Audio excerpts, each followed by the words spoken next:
Contre toute logique, le constructeur Jaguar décidait il y a peu de produire l'un des films publicitaires les plus délirants jamais vus dans le secteur. Et en profitait pour dévoiler un logo laissant interdit même les plus progressistes de ses clients. Au point que l'emblématique et facétieux patron de Tesla, Elon Musk, tweetait immédiatement « Vendez-vous des voitures ?» Si une presse en quête de scandale en profitait pour commenter cette phrase en long, en large et en travers, l'analyse posée et réfléchie des indicateurs donne toutefois à celle-ci une véritable profondeur.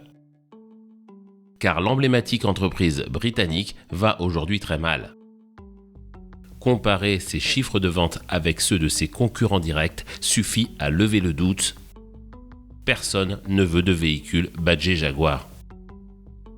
Pire, menacé de fortes amendes par l'Union européenne pour la faiblesse des ventes de ses modèles électriques, le constructeur a même récemment annoncé renoncer à livrer le moindre véhicule durant l'ensemble de l'année 2025. Cette décision inédite et inquiétante sonne comme rien moins que le chant du cygne d'une des marques les plus emblématiques de l'histoire de l'automobile britannique, mais aussi mondiale. Mais avant de continuer, nous avons un message pour vous. En consultant nos statistiques YouTube, nous avons remarqué que beaucoup d'entre vous regardent fidèlement nos vidéos chaque semaine, mais ne sont toujours pas abonnés à la chaîne. De notre côté, nous mettons tout en œuvre pour vous proposer des contenus de qualité régulièrement. Si vous appréciez cette chaîne ainsi que les sujets qui y sont traités, un geste ultra rapide et totalement gratuit peut grandement l'aider. Il s'agit simplement de vous abonner en cliquant sur le bouton dédié en bas à droite ou dans la description. Si vous êtes déjà abonné, vérifiez bien s'il vous plaît que vous avez cliqué sur la cloche, ce qui vous permet d'être notifié à chaque fois qu'une nouvelle vidéo est publiée. Créée en 1922 par William Lyons, l'entreprise Swallow se spécialise tout d'abord dans les carrosseries de sidecars. Ce n'est qu'en 1928 qu'elle s'attaque au marché de l'automobile. Sa première réalisation sera un très beau recarrossage de l'Austin 7. En 1935, en raison de la tournure des événements sur le plan politique européen, les initiales SS pour Swallow Sidecars qu'arborent les calandres des productions de l'entreprise passent soudainement de mode. Le jeune constructeur décide alors de se choisir comme patronyme de marque celui d'un de ses modèles, la SS Jaguar 90. Les années d'après-guerre verront Jaguar devenir un acteur incontournable du haut de gamme automobile. On citera évidemment les sublimes coupés XK équipés du non moins fameux 6 cylindres en ligne double Abracam en tête, victorieux sur un nombre incalculable d'épreuves sportives. Mais aussi, quelques années plus tard, la Sculptural Type E dont Enzo Ferrari lui-même disait qu'il s'agissait de la plus belle voiture du monde.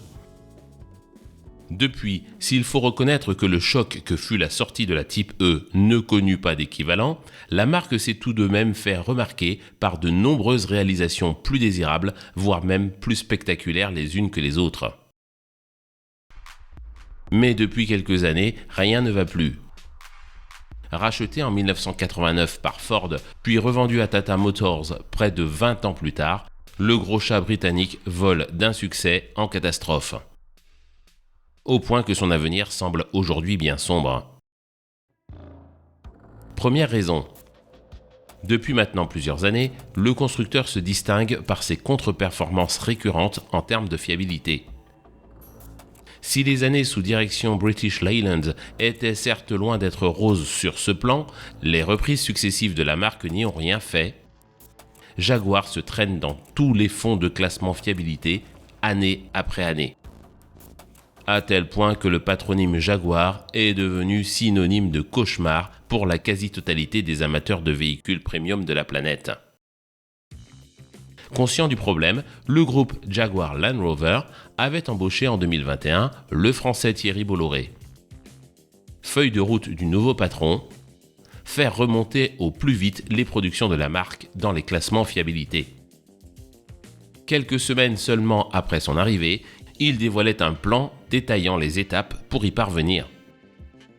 À cette occasion, et en parlant des contre-résultats récurrents des produits de la marque, il déclarait « C'est le premier pilier de notre plan de transformation. Nos résultats sont inacceptables, mais nous savons comment les corriger.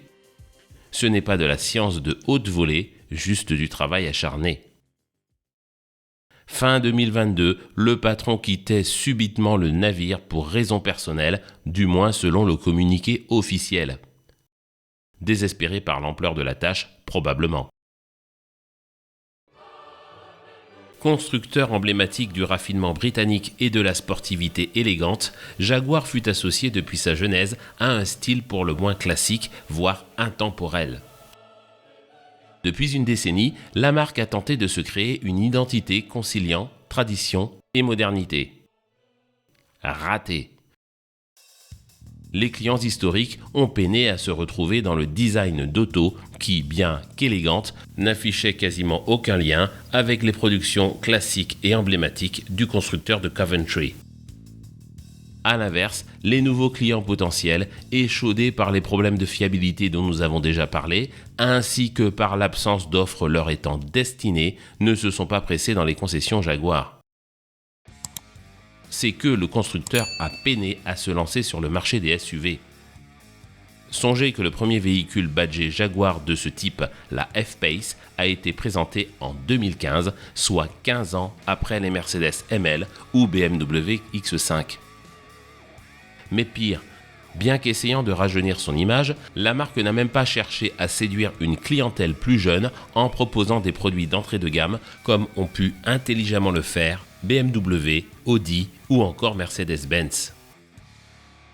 Ayant traîné de longues années dans sa gamme moult berlines vieillissantes, peu fiables et aux motorisations dépassées, il n'est donc pas étonnant aujourd'hui de constater l'agonie de ce constructeur.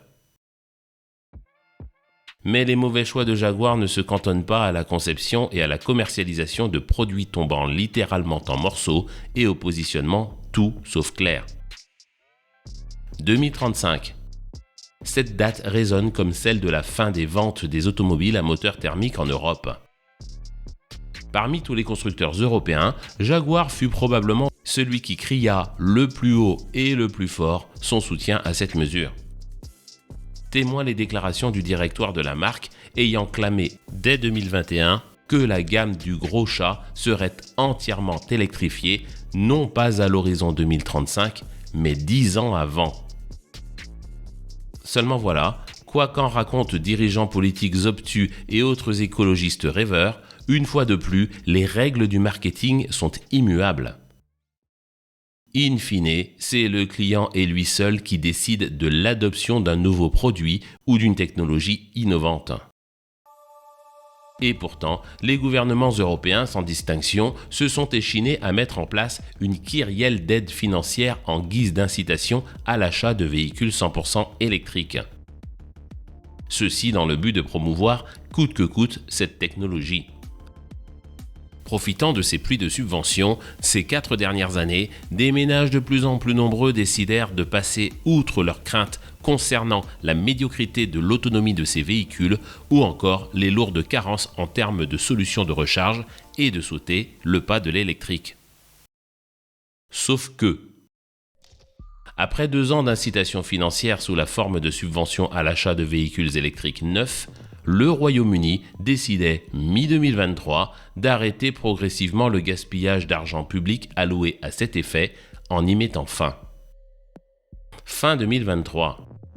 L'État allemand, exsangue financièrement, décidait brutalement d'arrêter de spolier sa population en mettant fin aux aides financières aux entreprises pour l'achat de véhicules électriques. Plus récemment, on apprenait que les exemptions de taxes mises en place en Suisse pour les voitures électriques allaient bientôt être supprimées. Au même moment, du côté de la Belgique, les subventions à l'achat de véhicules électriques étaient annoncées comme probablement abrogées dans les mois à venir. Il y a quelques semaines, tant l'Italie que la France annonçaient également fermer les robinets de ce qu'il convient d'appeler par son nom véritable, une gabegie idéologique mortifère. Le résultat. À chaque nouvelle annonce, les chiffres de vente des véhicules électriques régressent dans le pays en question. au point que l'on a assisté tout au long de l'année 2024 au revirement brutal de nombre de constructeurs, déclarant que le retrait définitif de tout moteur thermique de leur gamme était au mieux ajourné, au pire annulé. Pendant ce temps, les dirigeants de Jaguar, semblant vivre sur une autre planète, annonçaient tenir le cap de l'électrification complète de leur gamme, non pas dans la décennie, mais dans les 2 ans à venir. Et confirmaient évoluer dans un monde parallèle fait d'idéologies délirantes en décidant de diriger la communication de la marque vers des individus manifestement loin d'être leur cible clientèle. Alors, quel avenir pour Jaguar ? À en croire le facétieux Nigel Farage, I predict Jaguar will now go bust, and you know what? They deserve to. merci à tous d'être fidèles à cette chaîne. Merci également à tous les donateurs. Si vous souhaitez vous aussi soutenir financièrement la chaîne, il vous est possible d'effectuer un don. 2 solutions s'offrent à vous. La première, il vous suffit de cliquer sur le lien dédié à l'intérieur du bandeau. La seconde, il vous est désormais possible d'utiliser les Super Thanks YouTube en cliquant sur le bouton Merci sous chacune des vidéos de cette chaîne. Si vous ne l'êtes pas encore, assurez-vous bien de vous abonner et d'actionner la cloche pour être notifié lorsque de nouvelles vidéos sont publiées.